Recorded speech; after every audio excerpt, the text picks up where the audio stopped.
요즘 날씨가 지금 추웠어요, 그죠? 네. 감기 안 드시게 조심하시기 바랍니다. 항상 목을 감고 다니시고. 오늘은 12월이고 연말이기 때문에 사랑을 좀 넣습니다. 사랑으로 덮어주는 신앙인이 되자, 그런 뜻에서 사랑을 덮어주는 신앙이라는 제목으로 말씀을 준비해 봤습니다.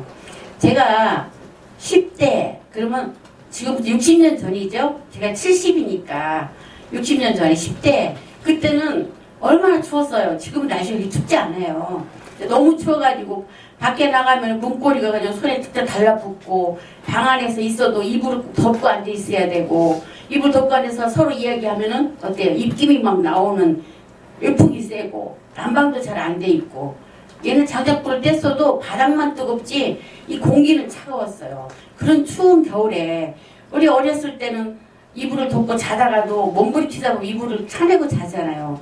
그럴 때 부모님께서는 우리를 이불을 덮어주고, 또 제가 손발이 굉장히 찼어요. 그래서 이불 속에 발을 넣으면 식구들이 질색을 차갑다고, 그럴 때 아버지가 손을 넣어서 발을 이렇게 만지작만지작 하면서 녹여주던 그런 그 추억이 있습니다. 그래서 이미 아버지는 돌아가셨지만 지금도 그 아버님이 그립습니다.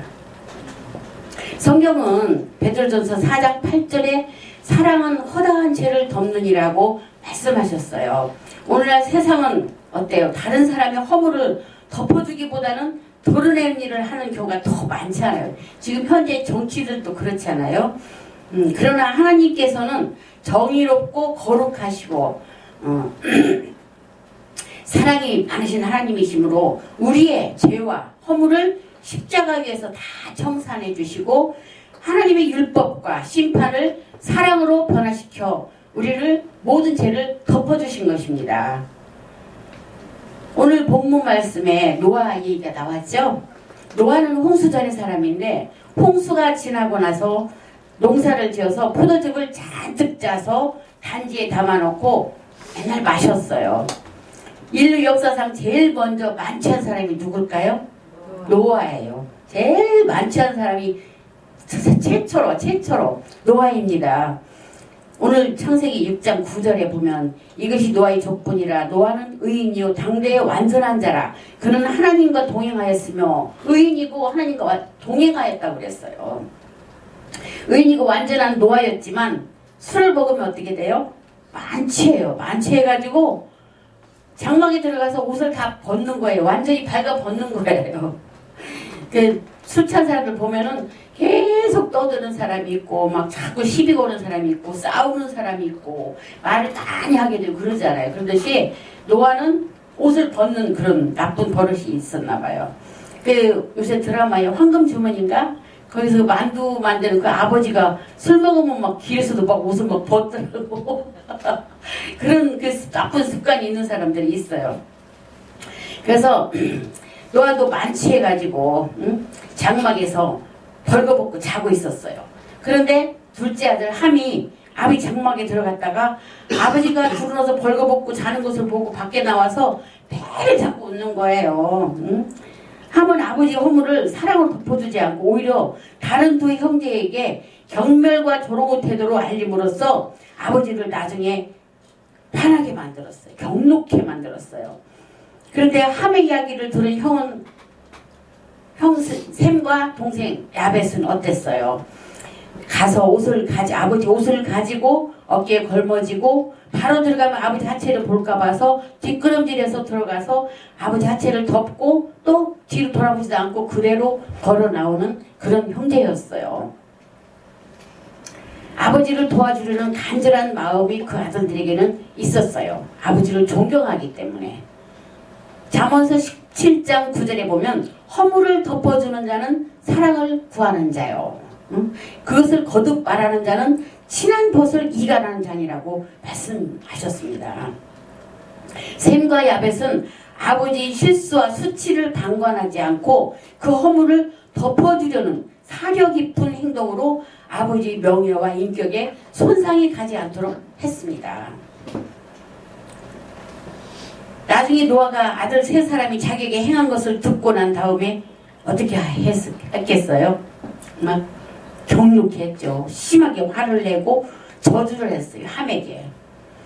9장 24절 25절 보면 노아가 술이 깨어 그의 작은 아들이 자기에게 행한 일을 알고 이에 이르되 가나안은 저주받아 그의 형제의 종들의 종이 되기를 원하노라 하고 말씀하셨습니다. 함의 가나안 족속은 여호수아 시대의 셈 족속인 셈 족속인 이스라엘 백성에게 정복당했습니다. 대부분 그래서 종으로 전락했고 또 그 뒤 솔로몬 시대에 완전히 정복당해서 셈의 종들이 되고 만 것입니다. 함 족속이 누굴까요? 깜둥이. 셈은 노아가 축복하기를 창세기 9장 26절에 또 이르되 셈의 하나님 여호와를 찬송하리로다 그렇게 축복을 해줬어요. 가나안은 셈의 종이 되고라고 말씀하고 27절에 보면 하나님의 야벳을 창대하게 하사 셈의 장막에 거하게 하시고 가나안은 그의 종이 되게 하시기를 원하노라고 말씀하셨습니다. 셈, 함, 야벳의 복이 아버지의 축복을 통해서 오신 것입니다. 부모가 축복을 하면 그 축복을 하나님이 내려주시고 부모가 저주하면 그 저주를 하나님이 시행하신다는 것을 알아야 됩니다. 그래서 부모님의 그 축복이 얼마나 중요한지 몰라요. 그래서 자녀들에게 욕도 함부로 하면 안 돼요. 저 벼락 맞아 죽일 놈 막 욕 심하게 하죠. 지금은 부모들 젊은 부모도 욕 안 하지만 옛날에는 정말 아주 흉측한 욕들을 많이 하셨어요. 그래서 항상 욕을 해도 축복되는 욕을 해야 돼. 하이 박사가 될 놈아 이렇게 하면 되잖아요. 너의 축복은 그 자손들에게 이루어지고 저주도 그 자손들에게 이루어졌습니다. 신명기 5장 16절에 너는 내 하나님 여호와께서 명령한 대로 내 부모를 공경하라. 그리하면 내 하나님 여호와가 내게 준 땅에서 내 생명이 길고 복을 누리리라고 말씀하셨잖아요. 오래 살고 싶으면 잘 살고 싶으면 부모를 잘 모셔야 됩니다. 에베소 6장 2절에 3절을 보면 내 아버지와 어머니를 공경하라. 이것은 약속이 있는 첫 계명이니 이로써 내가 잘되고 땅에서 장수하리라고 말씀하셨습니다. 오늘 셈과 함과 야벳의 이야기를 통해서 덮어준다는 것이 얼마나 중요하다는 것을 하나님 우리에게 가르쳐 주신 것입니다. 그의 허물과 부족함을 덮어주는 것이 얼마나 큰 축복인지를 우리가 깨달아야만 됩니다. 남아프리카에서 사역하던 선교사님이 하루는 우연히 독성이 강한 코브라 알죠? 코브라와 검은 맘마뱀이 싸우는 것을 보게 되었어요. 독이 강한 코브라가 이 맘마뱀을 물어가지고 죽여버렸어요. 그리고는 그 뱀을 먹었어요. 그럼 어떻게 될까요? 코브라도 죽었어요. 왜? 자기가 품은 그 독을 자기도 먹었으니까 죽은 거예요. 남을 향한 비난과 비판이 상대방을 죽일 뿐 아니라 나중에 두고 보면 자기를 죽인다는 것입니다. 남을 벗기거나 벗었다고 손가락질하는 사람은 결국 그로 말미암아 자기가 화를 당하고 저주를 당하고 만다는 것을 우리는 깨달아야만 됩니다. 예수님이 이른 아침에 성전에 갔는데 많은 사람이 한 여자를 끌고 왔어요. 서기관들과 바리새인들이 예수님께 와서 이래요. 이 여자가 간음하는 것을 우리가 현장에서 잡았습니다. 모세는 이런 여자를 돌로 쳐 죽이라고 했는데 당신은 뭐라고 말하겠습니까? 하고 묻는 거예요. 그래서 예수님 뭐라고 그랬어요? 이 바리새인들이 예수님을 온몸에 잡히게 하려고 일부러 그런 거예요. 그래서 예수님이 너희들 중에 죄 없는 자가 이 여자에게 먼저 돌로 쳐라 그랬죠. 그러자 한 사람 두 사람 돌을 버리고 모두 떠나갔어요. 그리고 그 여자와 돌만 남아있었어요. 아무도 없었어요. 사실 죄 없는 사람이 누가 있어요? 여기 모두 다 죄 하나도 없어요? 다 죄 짓고 살고 있어요. 예수님께서 그 여자에게 나도 너를 정죄하지 아니한다. 다시는 죄 짓지 말라고 말씀하셨습니다. 여기에 우리의 희망이 있는 것입니다. 하늘과 땅을 지으신 하나님의 아들 예수님께서 이 땅에 오신 것은 우리를 정죄하기 위해서가 아니고 우리를 구원하기 위해서 오신 것이기 때문에 우리에게는 희망이 있습니다. 주님께서는 율법주의자의 율법을 꾸짖고 그 위선을 들춰낸 것이에요. 바리새인과 서기관들의 그 율법주의자들을 꾸짖고 그 위선을 들춰내기 위해서 그렇게 말씀하셨습니다. 주님께서는 율법주의자들의 율법을 정말 아주 싫어하시잖아요. 그러나 예수님은 허물을 덮어주셨습니다. 그 여자의 허물을 덮어주셨습니다. 사랑으로 덮어주신 것입니다. 그 여자가 죄가 없는 건 아니에요. 죄가 있지만 사랑으로 덮어주신 것입니다. 에베소서 2장 1절에 그는 허물과 죄로 죽었던 너희를 살리셨도다. 우리 모두 허물과 죄가 다 있잖아요. 우리를 살리시기 위해서 십자가에 돌아가신 것입니다. 주님이 원하시는 것은 죽이는 것이 아닙니다. 정죄해서 죽이는 것이 주님의 목적이 아닙니다. 마귀가 오는 것은 뭐예요? 우리 영혼을 도둑질하고 죽이고 멸망시키는 것뿐입니다. 그러나 예수님 오신 것은 양으로 생명을, 우리 양의 생명을 얻게 하되 풍성히 얻게 하려고 오신 것입니다. 정죄하는 것은 사람을 죽이는 것이요, 용서를 덮어주는 것은 살리는 것입니다. 예수님을 만나면 어떻게 돼요? 복을 받게 되는 것입니다. 베드로의 질문에도 예수님은 하루에 몇 번씩? 7번씩 70번이라도 용서해 주라고 말씀하셨어요. 그럼 몇 번이에요? 77, 49, 490번. 근데 우리가 어디 490번 용서를 할 수가 있나요? 셀 수도 없고 그냥 언제까지고 항상 용서라는 그런 뜻이죠. 그러므로 우리는 죄를 짓고 불의하고 추악하고 버림을 받아야 마땅함에도 불구하고 죄지은 그대로, 못난 그대로, 빈손 든 그대로 예수님께 나오기만 하면 주님께서 꾸짖지 아니하시고 용서해 주신다는 것을 알아야 됩니다.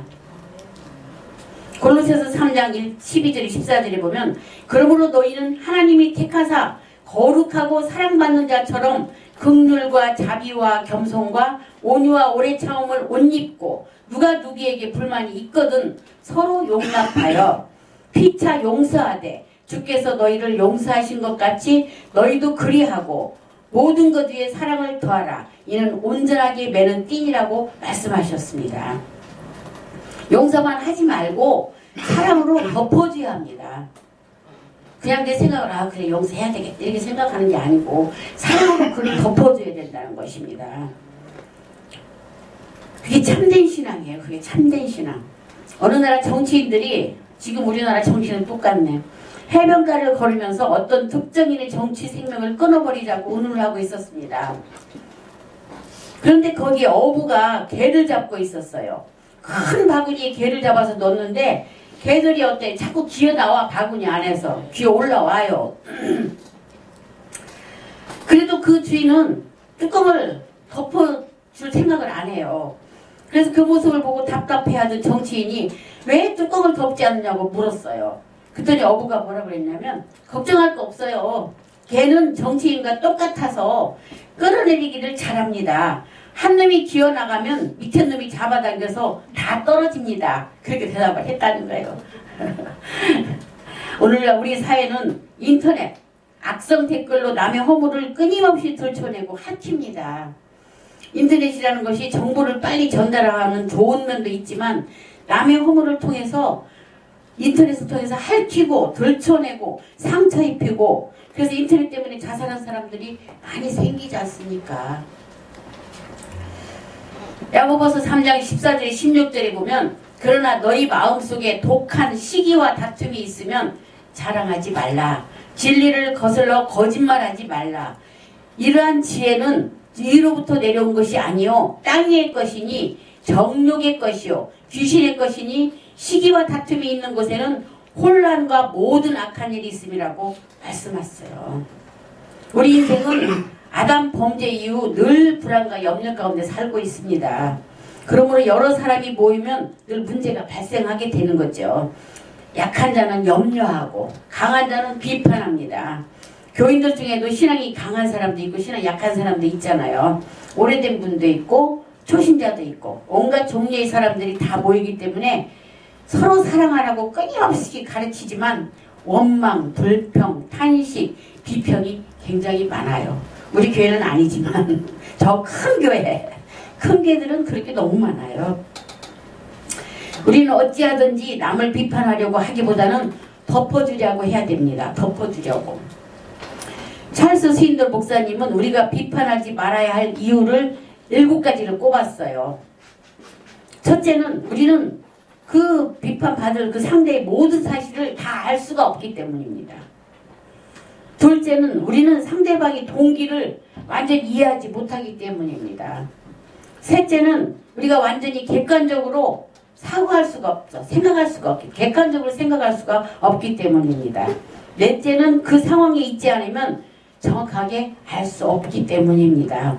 다섯째, 우리가 보지 못하는 부분이 있기 때문입니다. 우리가 속속들이 다 알 수 없고 보지 못하잖아요.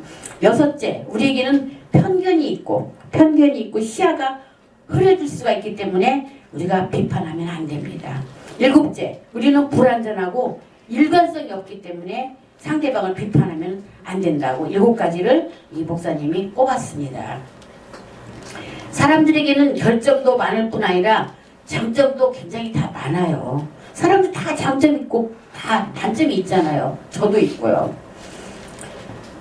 결점만 보지 말고 장점을 보고 말하는 것이 우리에게는 행복을 갖다 주는 것입니다. 상대방의 결점을 찾으려고 하지 말고 단점을 찾으려고 하지 말고 장점을 찾으려고 우리는 해야 돼요. 내 입에서 나오는 말이 남의 흠집을 말하면 그것이 나에게 나중에 상처를 갖다 주게 돼요. 결국 부메랑처럼 돌아서 나에게 돌아와요. 내가 남을 칭찬하면 그것이 내게 축복을 갖다 주는 것과 같습니다. 더구나 우리가 가족과 부부간에는 장점을 말하는 것이 제일 좋습니다.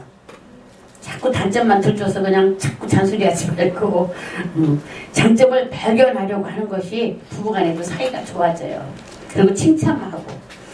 야곱이 20년 동안 외삼촌 집에 살다가 아내와 자식들과 재산을 많이 모아서 고향으로 돌아오게 되죠.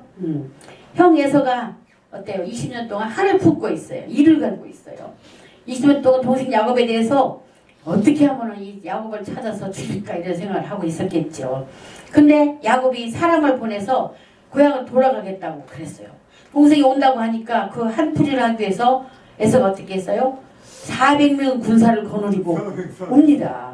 동생 맞으러 오는 형이 400명 군사를 거느리고 올 때는 왜 와요? 죽이려고 옵니다. 험악한 분위기입니다. 야곱이 어떻게 했습니까? 자기 엄청난 재산을 맨 먼저 앞세우고 형의 마음을 녹여보려고 노력했습니다.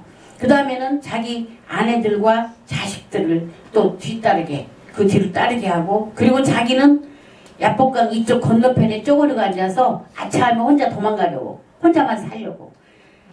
얼마나 야곱이 고집이 세고 자기만 살려고 아주 얍삽한 놈인지 몰라요. 욕심을 부렸던지 밤새도록 하나님의 천사와 씨름해도 항복을 안 했다고 그래요. 욕심 너무 많아가지고. 항복을 안 하니까 어떻게 해서 하나님께서 야곱의 한두 뼈를 쳐버렸어요. 한두 뼈가 부리자 이제는 뭐 어떻게 포기해야죠.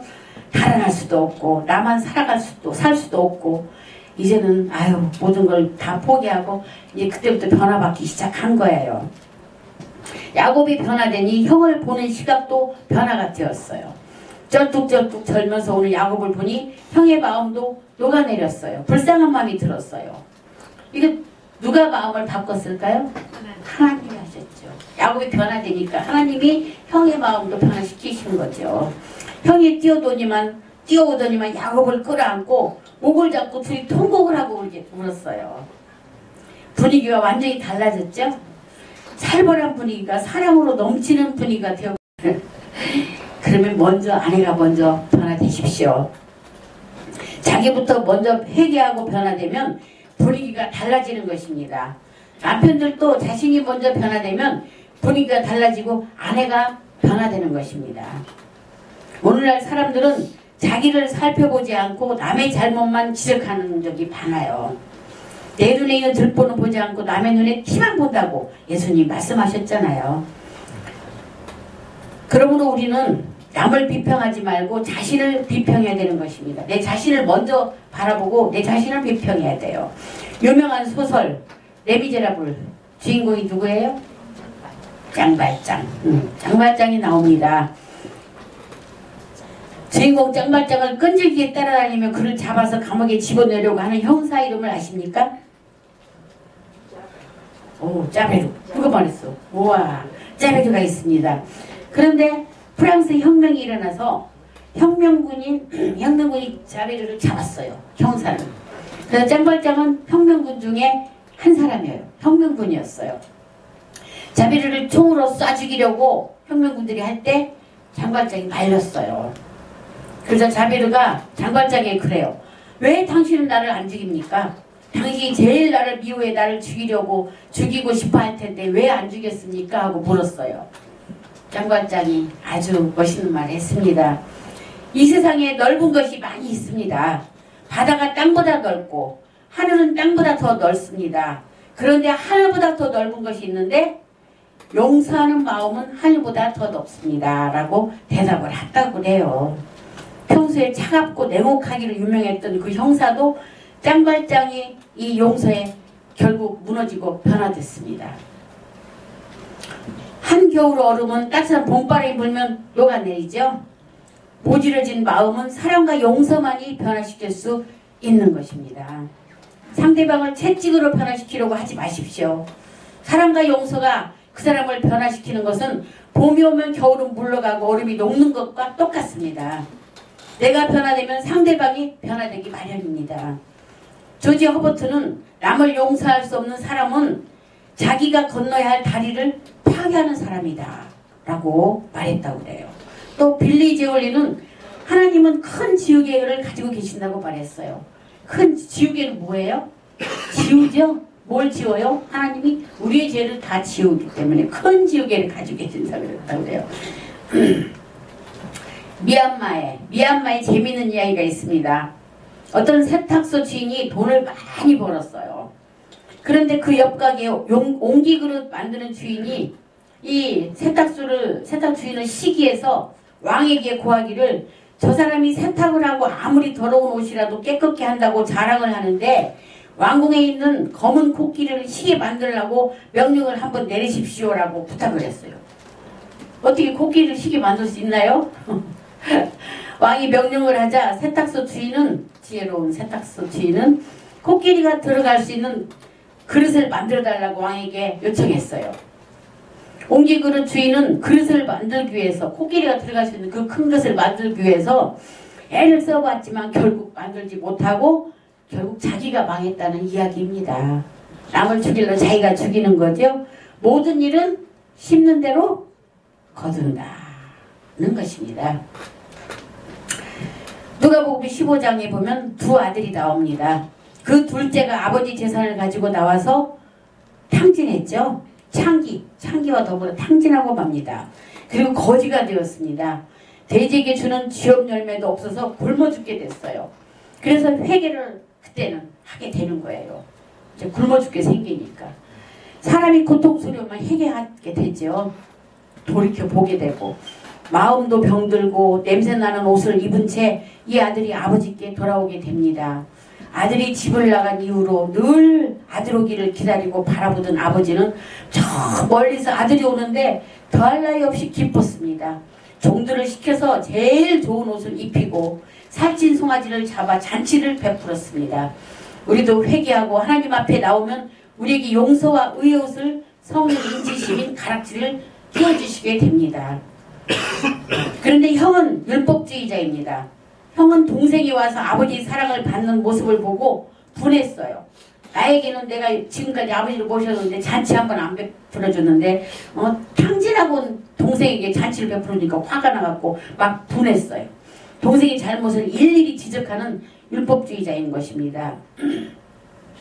하나님은 율법으로 우리를 심판하는 형과 같지 않습니다. 하나님은 아버지와 같은 것입니다. 그 탕자의 아버지와 같아요. 죄를 따라서 심판하지 아니하시고 용서와 사랑과 긍휼을 베푸시는 하나님이신 것입니다. 제일 좋은 옷을 입히고 성령의 가락지를 끼우고 축복의 신발을 신겨주고 그리고 살찐 은혜의 송아지를 잡는 축복의 좋은 하나님인 것입니다. 하나님 누구예요? 우리 아버지. 우리가 우리 죄를 자백하고 회개하면 하나님은 미쁘시고 의로우사 우리 모든 죄를 사하시며 모든 불의에서 우리를 깨끗하게 해주시는 분이십니다. 로마서 3장 24절에 그리스도 예수 안에 있는 속량으로 말미암아 하나님의 은혜로 값없이 의롭다 하심을 얻은 자 되었느니라. 바로 우리가 말씀하셨습니다. 에베소 2장 8절에서 9절에도 너희는 그 은혜에 의하여 믿음으로 말미암아 구원을 받았으니 이것은 너희에게서 난 것이 아니요 하나님의 선물이라. 하나님의 선물. 예수님을 그 선물로 주신 게 우리의 죄를 대속하기 위해서 보내주셨잖아요. 행위에서 난 것이 아니니 누구든지 자랑하지 못하게 하니라. 우리는 우리의 힘으로 우리가 죄를 용서받은 게 하나도 없잖아요. 자랑할 수가 없다는 거죠. 구원은 하나님의 선물입니다. 우리에게서 난 것이 아니요 행위에서 난 것이 아니니 자랑할 수는 아무도 없다. 그 말씀입니다. 율법은 정의와 성결을 요구합니다. 그러나 예수님의 십자가 대속의 고난과 죽으심으로 모든 것이 예수 그리스도 안에서 극복되고 완성되었습니다. 완성된 율법은 사랑으로 변화되었습니다. 그러므로 용서와 사랑이 없는 신앙은 진정한 신앙이 아닙니다. 우리 모두는 앞으로 남의 허물을 들춰내는 또 이간질하는 그런 자가 되지 않고 덮어주는 신앙인 용서와 사랑이 있는 신앙인이 되고 예수님의 고난과 죽으심의 은혜에 감사할 수 있는 신앙이 되시기를 예수님의 이름으로 축원합니다. 기도하겠습니다. 사랑이 많으신